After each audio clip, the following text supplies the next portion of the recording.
আজ তোমাদের সাথে একটা ছোট্ট ভিডিও শেয়ার করব। ভিডিওটা যদিও বা ছোট্ট, তবুও আমার জন্য খুব স্পেশাল। কেন স্পেশাল?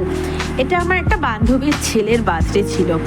এবার বলবে এতে স্পেশাল কি আছে, বার্থডে তো হতেই পারে, কিন্তু এখানে স্পেশাল কিছু ব্যাপার আছে, এখানে কিছু স্পেশাল চাইল্ড আছে। তাই এরা সত্যিই ভগবানের দূত।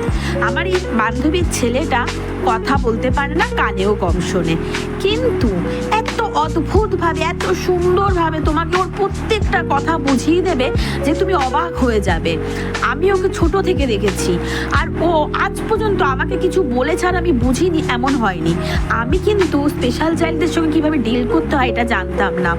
আর এর প্রত্যেকটা বন্ধু বান্ধবী স্পেশাল, কিন্তু কি সুন্দরভাবে ওদের কথা বোঝানোর যে টেকনিকটা ওর, সেটা একদম মানে অদ্ভুত।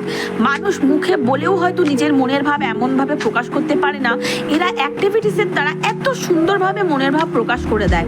আর ছোট ছোট আনন্দ যে এরা কতটা আনন্দ হয়, মানে কতটা খুশি হয়, সেটা বলার বাইরে। ঠিক আছে, এই যে কেক কাটা, একটুখানি খাওয়া দাওয়া, একটুখানি এই সবাই মিলে গেট টুগেদার, এটাতে এরা এত আনন্দ পায় যে বলার নয়। আর আমার এই বান্ধবীর ছেলেটাকে আমি ছোট থেকে যেহেতু দেখেছি, সেহেতু আমার খুব এক্সপেরিয়েন্স যে ও যখনই ওর কিছু প্রয়োজন বা কিছু রাগ কিছু হয়, ও এক্সপ্রেশনের দ্বারা পুরোটা বুঝিয়ে দেয়। ঠিক আছে, আর ও কিন্তু একদম নর্মাল লাইফ বিলং করে, ভীষণ নর্মাল লাইফ বিলং করে। ও কিন্তু কোনো অ্যাবনর্মাল লাইফ বিলং করে না, পুরোপুরি নর্মাল লাইফ বিলং করে। আর আমি যত এদের দেখি তত অবাক হই এই ভেবে যে এদের ফিলিংসগুলো, এদের ইমোশনগুলো কতটা স্ট্রং। আমরা সাধারণ মানে ভাবে জন্মেও আমাদের ইমোশনগুলো এত স্ট্রং না। আর এত কিউট ছিল ছেলে মেয়েগুলো, এত কিউট ছিল যে কি বলবো, সবাই খুব ভালো ছিল। আর শেষে আমরা যা করে থাকি, সবাই মিলে আড্ডা ফাড্ডা মেরে খাওয়া দাওয়া করে সবাই মিলে খুব এনজয় করে ওর জন্মদিনটা পালন করলাম, এবং সর্বশেষ মুহূর্তে কিছু পিক ক্লিয়ার করে নিলাম।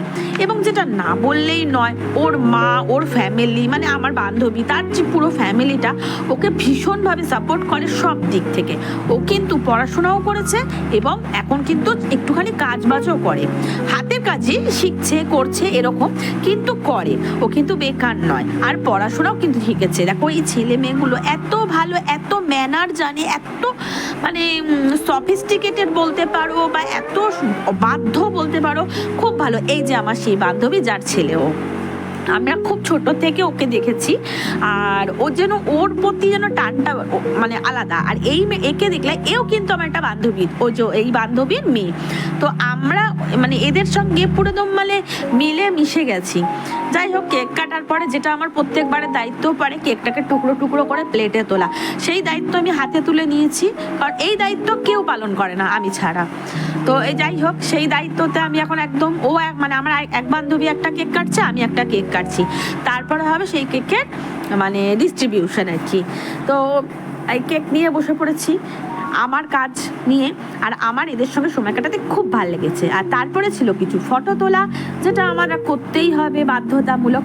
এই করে বাড়ি চলে এসেছি খেয়ে দিয়ে। টাটা।